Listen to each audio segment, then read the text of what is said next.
नाज़रीन ग्रामी, एस्ट्रोलॉजी एक ऐसा दिलचस्प और आसान इल्म है कि जिसकी मदद से किसी की शख्सियत के मुख्तलिफ पहलुओं के बारे में जाना जा सकता है। इसके अलावा एस्ट्रोलॉजी ये भी बता सकती है कि आपका आज का दिन या आने वाला वक्त कैसे गुजरेगा। बात करते हैं स्टार जिमनी यानी बुर्ज चौज़ा के हामिल अफराद की कि उनका आइंदा हफ्ता कैसे रहेगा। तो नाज़रीन, इस हफ्ते आपके मिजाज में काफ़ी तब्दीलियाँ वाक़ होंगी। आपके मनसूबों को तरक्की में काफ़ी मुज़ाहमत का सामना करना पड़ सकता है।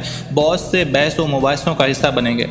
हकीकत पसंद बने, कामयाबी हासिल करने में कोई भी आपकी मदद नहीं करेगा। मोहब्बत के मामलात में सख्त पेचीदगियों का सामना करना पड़ सकता है, लेकिन सब्र व इस्तेकाम सूरत हाल को बेहतर बना सकते हैं।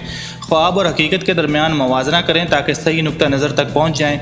कुछ सितारों की गर्दश आपको काबिल बना देगी। आपके इर्द गिर्द जो भी लोग मौजूद हैं, हकीकी तौर पर उन पर तवज्जो दें और उनके लिए वक़्त निकालें। गैर मामूली तवज्जो घरेलू मामलात में बेहतरी लाती है।